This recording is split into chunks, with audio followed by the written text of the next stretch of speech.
Yes bakunzi ba The Change Service TV, twabagejejeho bijyanye n'amategeko y'umuhanda. Twize neza, twigana neza, bamwe bagiye baduhamagara batubwira uko amasomo yagiye abanogera, ariko uyu munsi tugiye kurebera hamwe ibijyanye no kwiga ibinyabiziga. Hano twigisha imodoka, twigisha ipikipiki ndetse n'ibindi binyabiziga bigiye bitandukanye. Ni muri urwo rwego rero, mbere y'uko wiga imodoka ubanza kuba uzi amategeko y'umuhanda. Mbere y'uko wiga imodoka ugomba kuba uzi amategeko y'umuhanda. Nicyo kintu cya mbere cy'ibanze mbere y'uko umenya gutwara imodoka cyangwa se ipikipiki, ugomba kuba uzi amategeko y'umuhanda. Iyo umaze kumenya amategeko y'umuhanda, umenya ubumenyi bw'ibanze ku kinyabiziga icyo ari cyo cyose waba ugiye kwiga, kugira ngo ubashe kuba wakiga ku buryo nyabwo kandi bwizewe. Abadukurikiye rero kuri The Change Service TV, turagumya tubereka iby'ubumenyi bw'ibanze. Umuntu wese ugiye kwiga gutwara imodoka agomba kuba yujuje bino bintu ngiye kubabwira bikurikira. Icya mbere, agomba kuba areba neza, agomba kuba yumva neza, agomba kuba atekereza neza. Muri make agomba kuba afite ibintu bihagije by'ubumenyi kugira ngo abashe gutangira kwiga imodoka. Ubwo bumenyi bw'ibanze agomba kuba yarabashije kwiga amategeko y'umuhanda neza, kuko iyo utwaye imodoka ugomba kuba urimo uragenda mu muhanda, kandi mu muhanda murabizi neza ko habamo ibimenyetso bigiye bitandukanye. Harimo ibimenyetso byo mu muhanda hasi, harimo ibyapa byo ku muhanda, ndetse amategeko y'umuhanda agufasha kuba wakwitwara neza iyo urimo utwara ikinyabiziga cyawe. Nyuma y'uko umenya ubumenyi bw'ibanze, nawe wakwigenzura ugasanga ufite ubumenyi bwiza kandi bugufasha kuba wakwiga imodoka. Tugiye gutangira turebera hamwe ubumenyi bw'ibanze kugira ngo ubashe gutangira kwiga imodoka. Icya mbere, mbere y'uko wiga imodoka ugomba kubanza ukamenya uburyo bafungura umuryango w'imodoka yawe. Murabizi neza umuntu agira amaboko abiri. Twabonye neza mbere y'uko utangira gutwara imodoka yawe, ugomba kuba ufite ingingo zose, ufite amaboko akora neza, ufite amaguru akora neza, ufite umutwe utekereza neza. Muri make uri fresh.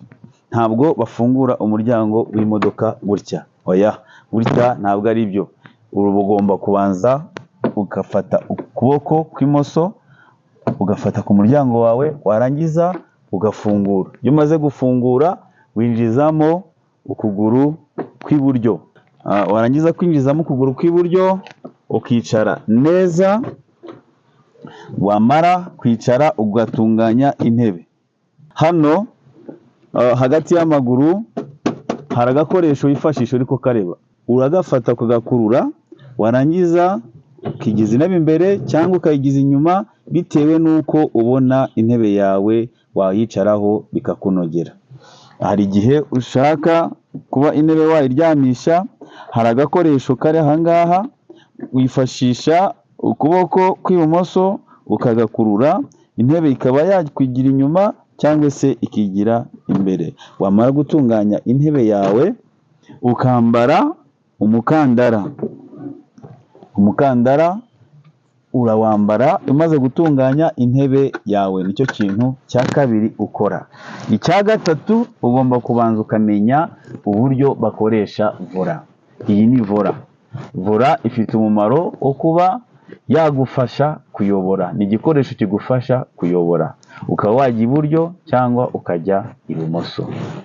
Ariko mbere y'ibyo byose, hari ubumenyi bw'ibanze mbere yo guhagurutsa ikinyabiziga cyawe ubanza kumenya wowe ukurikiye rino somo. Urabanza ugafungura icyo bita kapo y'imodoka. Iyo umaze kuyifungura, uraza. Shaka ko tugendana kuri buri kimwe wowe ukurikiye kuri The Change Service TV, amasomo yose ukayakurikira akantu ku kandi. Tugiye kureba uburyo ushobora kuba wafungura kapo. Iyo umaze kuyifungura, urayifungura ugafatisha ukuboko kw'ibumoso gutya. Hari igikoresho kiri hano gituma kapo yawe yaba ihagaze neza. turebe icyo bita batiri. Batiri niyo itanga umuriro muri moteri. Iyo umaze kubona batiri yawe imeze neza, uhita ureba icyo bita moteri yawe ifite ibintu biyikikije bigiye bitandukanye. Hariyo icyo bita radiyateri. Radiyateri bashyiramo amazi. Amazi buri mu gitondo mbere y'uko utwara ikinyabiziga cyawe, ugomba kureba ko radiyateri yawe irimo amazi. Ukafungura, wabona radiyateri irimo amazi, ukongera ugafunga. Iyi ni radiyateri ijyamo amazi. Ni ikosa kuba wahagurutsa ikinyabiziga cyawe, ikinyabiziga kitarimo amazi. Ikinyabiziga icyo ari cyo cyose kijyamo amazi, kikajyamo n'amavuta. Rero aya ni amazi, hari amazi ahanagura ibirahure. Amazi ahanagura ibirahure, iyi ni tanka yayo, aba arimo hano. Ubwo naho urareba yuko amazi arimo, warangiza wasanga ntayarimo, ukayashyiramo, wasanga arimo, ugapfundikira. Noneho hari igihe urebamo n'amavuta. Aya ni amavuta bashyiramo muri rotari, amavuta ya feri. Aha niho ushyiramo amavuta ya feri, ukareba ukongera ugapfundikira. Aha niho bashyiriramo amavuta ya amburiyaje. Amavuta ya amburiyaje bayashyiriramo hano, ukongera ugapfundikira. Hari amavuta ya vola.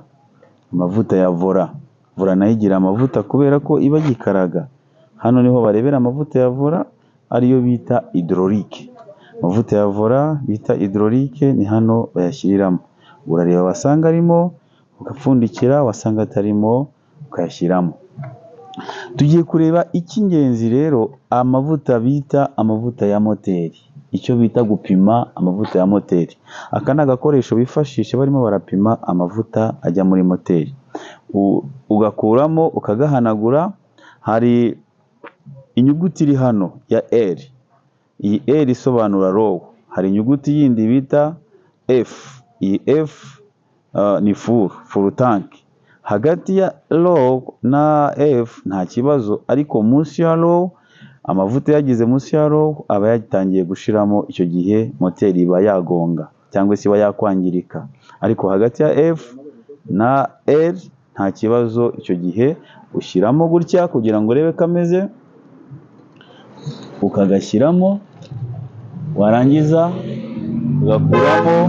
Murabona ko amavuta ageze mu gipimo cyiza kuri full tank. Ubwo nagenda amanuka, urareba ukabona uko agiye ameze, ukaba wayahindura cyangwa se ukaba wayongeramo bitewe n'uko ubushobozi bwawe bumeze.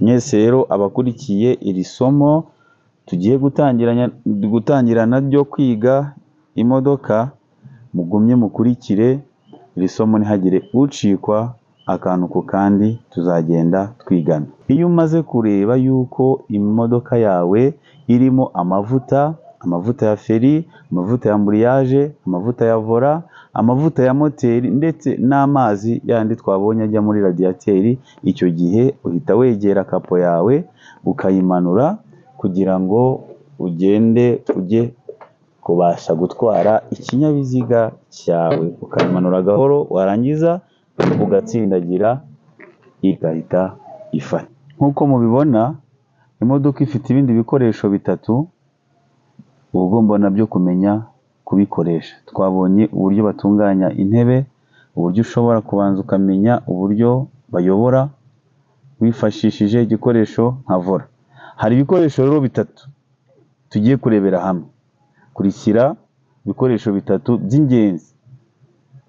Hari icyo bita amburiyaje. Amburiyaje ni iki gikoresho kibanza. Hakaba feri. Feri iri hagati. Hakaba n'igikoresho cy'umuriro mwese muri kureba aha ngaha. Uyu ni umuriro bifashisha, iyi ni feri bifashisha, iyi ni amburiyaje. Ese iyi amburiyaje imaze iki? Iyi feri imaze iki? Uyu muriro umaze iki? Iyo tugiye kureba amburiyaje dusanga ari igikoresho gifite ino mimaro tugiye kuvuga. Amburiyaje uyifata kugira ngo imodoka yawe itazima. Tumvikana abantu bakurikira ino somo. Amburiyaje uyifata kugira ngo imodoka yawe itaza kukuzimana. Ikindi, amburiyaje idufasha kuba twashyiramo vitesi bitworoheye. Icyo gihe kugira ngo ushyiramo vitesi bikoroheye wifashisha amburiyaje. Ikindi, ugafata amburiyaje kugira ngo imodoka yawe itazima. Noneho iyo tufashe feri nayo ifite imimaro ibiri. Feri uyifata kugira ngo imodoka yawe ize kuba yagabanya umuvuduko, nibiza kuba na ngombwa uze guhagarara. Niba bakubwiye ngo hagarara, ntabwo uhita ufata feri wihuta, kuko mu mategeko y'umuhanda mu bantu twiganye birabujijwe gucakira feri ku buryo butunguranye cyangwa kugabanya umuvuduko ku buryo budasanzwe. Ibyo ngibyo mu mategeko y'umuhanda. Niyo mpamvu nababwiye mu isomo ryagiye ritambuka, mbere y'uko wiga ikinyabiziga urabanza ukamenya amategeko y'umuhanda kandi neza. Noneho umuriro udufasha kuba twakongera umuvuduko mu gihe biri ngombwa. Ntago wakongera umuvuduko bitari ngombwa. Igihe biri ngombwa wongera umuvuduko. Murabona iyi ni amburiyaje, iyi ni feri, uyu ni umuriro.